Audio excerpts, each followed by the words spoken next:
Zangiritse ni ingwa zitandatu, ingoki ine, n'izindi z'ubushwi nazo zabagiye, ibyo mu nzu byose ndabibona burandarara hanze. Imvura ibintu byose yabijyanye, umugezi gwabijyanye, nta kintu narokoye nagiye kubagara.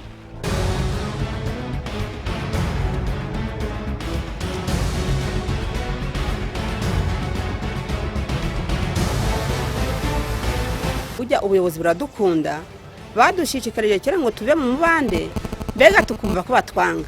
Mvuga ko umuntu wese utuye mu mubande akwiriye kuvamo akajya mu mpinga.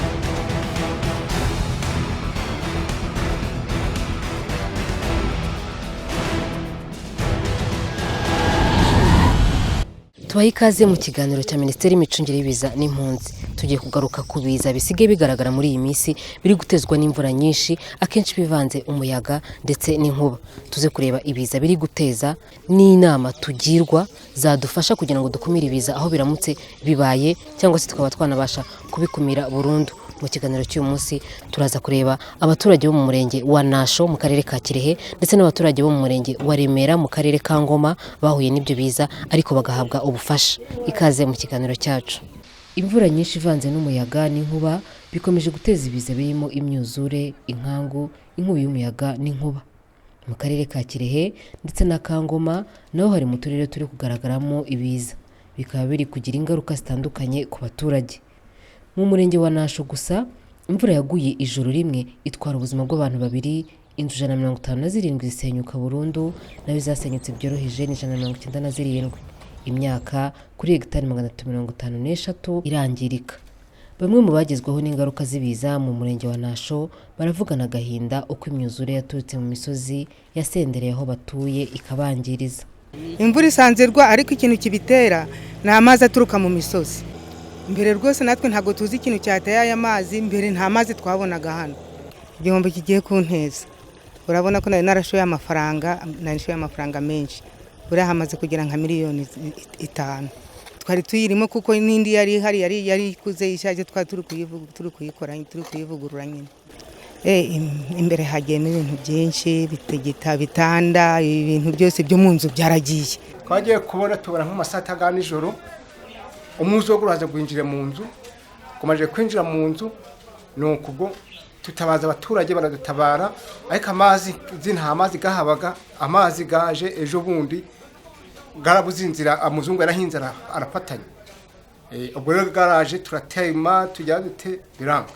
Ubwo dutabaza ubuyobozi tujya dute baraza bati nuko kuraho amadirisha n'inzugi. No. Tuyase dutse yararangiye. Amazi yarageze munsi y'amadirisha. Harimo ibishimbo, harimo ibigori, harimo soya, n'imyenda y'abana, n'inkweto. Nuko nta kintu twasigaranye twambaye ubusa. Iyi nzu ubu ni miliyoni n'igice. Imvura yaje mbese igwa ari nyinshi. Noneho inzu itangira kumeneka.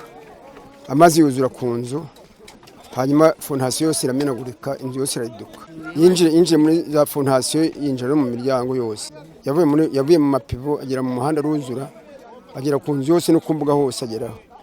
Ahita yiritura. Abaturage bo mu karere ka Ngoma imiryango igera kuri 42 nayo yagezweho n'ibiza byatewe n'imvura nyinshi. Abaturage cyane cyane bo mu murenge wa Remera baravuga ko imvura nyinshi yabateye imyuzure ikabagiraho ingaruka zikomeye, harimo no kubura ubuzima bw'abantu. Umusaza yari agiye firiya gushaka ubwatsi, imvura iza kugwa ntiyagera mu rugo, baza kumuhamagara bati umusaza nubwo agiye gushaka ubwatsi ariko ntago yigeze aza. Ubwo twarabyutse turagenda tujya gushakisha, turebe ko hari aho yaba yugamye ahantu hari ibirare firiya, dusanga naho uriyo. Ejo rero nibwo twaje kumenya amakuru nimugoroba ko abonetse muri baraje, amazi arimwe yamujyanye. Tuhita tumanuka, ubuyobozi bw'akarere buraza buzana imodoka, turamuzamura tumujyana kwa muganga. Aribwo uyu munsi ubona tuvuye gushyingura uwo musaza. Ariko cyane cyane nk'umurenge wa Remera kumanuka epfi hose nta kintu abaturage na kimwe bahagazeho. ngira ngo mfishe gitari bavuze hafi 49 zangiritse, harimo ibishyimbo, amasaka, ibijumba. Ikindi ntago wavuga ko ikibazo ari icy'imirwanyasuri, ni ibihe byahindutse kuko muharagwa imvura nyinshi cyane, imisozi ikamanuka, amabuye, ugeze nk'epfingi n'ubwo butaka ntago buzongera guhingwa kuko bwamaze kujyamo amabuye menshi. Ibibazo twahuye nabyo ni ibibazo by'imvura nyinshi iri byo gutembana imyaka y'abaturage, ku buryo imisozi yose yangiritse, nta hantu umuntu yahinga imyaka ngo izere. Noneho kuri ubu imyaka yanjye nanjye yaragiye, harimo imyumbati, ibishyimbo. Umuyobozi wungirije ushinzwe imibereho myiza y'abaturage mu karere ka Ngoma aravuga ko mu gihe cy'ukwezi kumwe ngo akarere ka Ngoma kamaze kugerwaho n'ibiza byangije byinshi. Twagize ibiza bikomeye kuko ikiza cyaje kigahitana ubuzima bw'abantu, ni ibintu bidasanzwe, aho twapfushije abantu, umuryango ugizwe n'umubyeyi n'abana be 3, dupfusha n'abandi 2, ndetse n'inkuba, aho inkuba yakubise inka z'umuturage 10, 6 muri zo zigahita zipfa. Urumva mfashe mu kwezi kumwe gusa kwa 3 twangirijwe n'ibiza, ubutaka bwinshi bujyanye n'imyaka y'abaturage bigeze hafi kuri hegitari zirenze 50 n'izindi. Hari imihanda yafunzwe kubera amabuye n'ibitaka byuzuyemo, ibyo bigatuma amazi anayo bakayobera mu ngo z'abaturage, bituma hari ingo zisenyuka, amazu asenyuka, andi ibisenge biraguruka. Iyo ibiza bibaye, Midimari mu nshingano zayo zo gutabara no gusubiza mu buzima busanzwe abahuye n'ibiza batabara abaturage. Minisitiri w'imicungire y'ibiza n'impunzi aravuga iby'ibanze byafashishwa aba baturage ndetse n'ibindi bazabafasha ku buryo burambye. Tubyita ko ari ubufasha bw'ibanze kuko urumva birumvikana nk'umuntu inzu yaguye burundu, imvura ikinjiramo igatwara ibintu byose, nta n'igikomba basigaranye, nta n'isahani basigaranye yo kuriraho. Birumvikana ko ajya gucumbika mu baturanyi. Iyo agiye gucumbika mu baturanyi rero ntago yajya kugora umuturanyi wamucumbikiye amusaba n'umukeka wo kuryamaho, amusaba icyo kiringiti, cyangwa ngo niba hari n'ibyo yarokoye, wenda hari igihe umuturanyi aba adafite ahantu hahagije, yashinge ikaba yabafasha kubona uko babibika, bakabitwikirana ibyongere kunyagirwa. Nibyo ariko twanabaganirije, twabanje gukorana umuganda, dusibura umuhanda za ruhurura, duca imirwanyasuri mu mirima yabo, kuko iyo urebye abaturage b'inaha kubera ko bamenyereye guhura n'izuba ryinshi, iby'imirwanyasuri ubona batarabihaye agaciro, bivuga ngo ntago bari biteguye ko bashobora guhura n'ikiza nk'iki cy'imvura. Twabafashe tuberekera uko bakwiye guca imirwanyasuri no guteraho ibyatsi birwanya isuri, kandi tunabashishikariza ko nibongera kubaka bazubaka ku buryo noneho buhangana n'ibiza mu buryo burambye, tukaba tugiye gushakisha uburyo twazababonera amabati. Abagize ibyago nabo Midimari bagenera inkunga y'amafaranga abafasha mu bikorwa byo gushyingura ababo babitabye Imana. Abafashijwe muri rusange bakaba bashimira leta y'u Rwanda kubaba hafi. Mu by'ukuri turashimira ubuyobozi bw'akarere ndetse n'ubw'umurenge n'ubw'akagari bwatubaye hafi, ndetse n'inzego z'igihugu, kuko uyu munsi nubwo ari umunsi w'akababaro, washimira ubuyobozi ndetse ugashimira n'abaturage kuko ibintu badukoreye ni ibintu utabasha kubona uko wabivuga, ni ibintu by'indashyikirwa. Bampaye imikeka 2, supanete 2, shitingi 2, amasafuriya 2, ndabona harimo n'ibindi bikoresho n'amasahane n'isabune n'amavuta pe nako batagize. Ndabantegereje ubundi bufasha ubwo Imana izabigenza nyine. Ndabona ubuyobozi bwacu buturi hafi nta kibazo. Jyawe icyo nashima rero, murakabyare muhinguye, saho munkuye, Imana ibaha imigisha myinshi cyane, muzahorera aho ngaho, nta kuntu mutagize pe. Shimira leta nuko isigaye tuba hafi, ikadutera inkunga mu buzima bw'abantu bose. Icyo nashimira leta y'ubu. Nk'uko bimaze kuba umuco ariko abaturarwanda bashishikarizwa gukumira ibiza mbere y'uko biba mu gihe bishoboka. ahaba ibiza karemano abaturage batakumira burundu bagakora ibikorwa byo kugabanya ubukana ibyo biza byakagombye kubagiraho cyane cyane hirindwa kubura ubuzima bw'abantu. Ishusho y'ibiza biriho muri iki gihe turi mu gihe cy'imvura mu by'ukuri, hariho rero imyuzure iterwa n'imvura.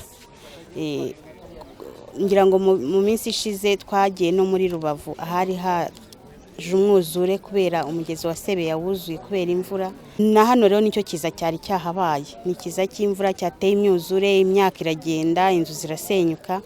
Ariko kandi imvura ntigenda yonyine, hariho n'ikiza cy'inkuba mu turere two hirya no hino mu gihugu mwagiye mubyumva. Tugenda rero dushishikariza abaturage uburyo babyitwaramo kugira ngo babashe gukumira ibiza. Ni ibiza kuko ntago wamenye iyo bituruka, ariko byibura hari uburyo tubashishikariza uko bakwitwara muri ibyo bihe n'uburyo bagerageza kubikumira. Abayobozi b'uturere turi kugaragaramo ibiza bakaba bariyemeje gufatanya n'abaturage gukaza ingamba zo gukumira no kugabanya ingaruka z'ibiza bitewe n'ibiza bikunda kubibasira. Cyambere nuko babanza nko mirima yo gucamo imirwanyasuri kugira ngo amazi yinjire hasi mu butaka yo gutemba hejuru ngo atware imyaka, ndetse n'amazi yo kumazu kuyafata, kuko nayo buryo uko imvura zigwa niko yongera ubwinshi bw'amazi yagera ku butaka agatwara ubutaka akaba yacamwo na za rigore. Nicyo tubashishikariza cyane cyane muri kiriya gice amazi akiva mu misozi hejuru aho bita za ruko no kuzamuka ugenda umanuka wegera ku muhanda. Ariko nanone hari n'imiterere y'inzu ko bagomba kuyubaka nanone ahantu imiterere yaho bikwiye kwitabwaho mu gihe cyo kubaka. Twahamagaje abainjeniyeri bacu ejo bazaza bayaceho barebe, kuko no muri ariya mazi ataragwa tubona riski ku buryo bagumyemo kubera yamaze kunywa amazi kandi ari icyondo ari igitaka cyubatse twabakuramo. Ariko icyambere nuko tubakangurira kuzirika amazu yabo ndetse no kubaka amazu mu buryo bujyanye no kuba ari zisita cyangwa se afite imbaraga zikumira umuyaga, nabyo ni ikindi tugomba kubafasha. Kuko n'ubu twari dufite gahunda yo guproteja kino kibaya. Twakosabye Minagri nk'abantu twafatanya muri mushinga wa irrigation kugira ngo tubone ibigomba gukorwa byihutirwa byatuma amazi agera mu kiyaga atangije amazu y'abaturage atanatwaye imyaka yabo. Uyu muganda wabaye twari twawuteguye kugira ngo dusibure imiferege amazi agendeye, kuko agumye hamwe ni hahandi asandara akajya mu nzu z'abaturage. Ingamba ya mbere ihari ni uko twatangiye gushishikariza abaturage cyane cyane nk'ahantu hatangirwa serivisi hari abantu benshi kugira ngo hashyirweho imirinda nkuba. Hanyuma ikindi twatangiye gukora ndetse turi no kubikorera mu masibo ni uguhoma amazu ndetse no kuyazirika, gucukura ibyobo bifata amazi. Buri muntu wese afata amazi ava iwe, amazi ava ku misozi. Dufite gahunda yo guca imirwanyasuri kugira ngo amazi ava ku misozi amanuka nayo amanukane navuga ngo imbaraga nkeya, bityo nubwo haba ibiza byakwangiza bikeya. Abaturarwanda bakomeza kwibutswa ko iterambere ridakozwe ku buryo bunoze rishobora kuzana ibiza. Bakibuka gukora imihanda ariko bagasigaho amazi azajya anyura. Bakibuka guhinga bya kijyambere no guhuza ubutaka ariko bagaca amaterasi y'indinganire cyangwa inzira z'amazi. Bakibuka kubaka ariko bagafata amazi ava ku mazu. Gukumira ibiza ni uguhozaho, kandi bikorwa mbere y'uko imvura igwa, abantu bazirikana ko n'ibihe byahindutse imvura ikaba isigaye igwa ku buryo budasanzwe. Turabashimwe mwabanye natwe mu kiganiro cya Minisiteri y'Imicungire y'Ibiza n'Impunzi. Muboneye yuko abaturage bo mu murenge wa Nasho ho mu karere ka Kirehe ndetse nabo mu murenge wa Remera ho mu karere ka Ngoma twaganiriye muri iki kiganiro bahuye n'ibiza byatewe n'imvura, bavuga yuko ingaruka zabagezeho ari nyinshi. Bakaba biyemeje rero gushyira mu bikorwa inama bagiriwe. Iyi ngiyi akore nayo ngamba buri muturarwanda wese yafata yo gushyira mu bikorwa ingamba zo gukumira ibiza aho atuye cyangwa se kugabanya ubukana byakagombye kumugiraho mu gihe bibaye. Reka tubitse ko bindi bisobanuro mwahamagara nimero itishyurwa ya midimari 170. No mu kiganiro cy'ubutaha tubifurije ibihe byiza.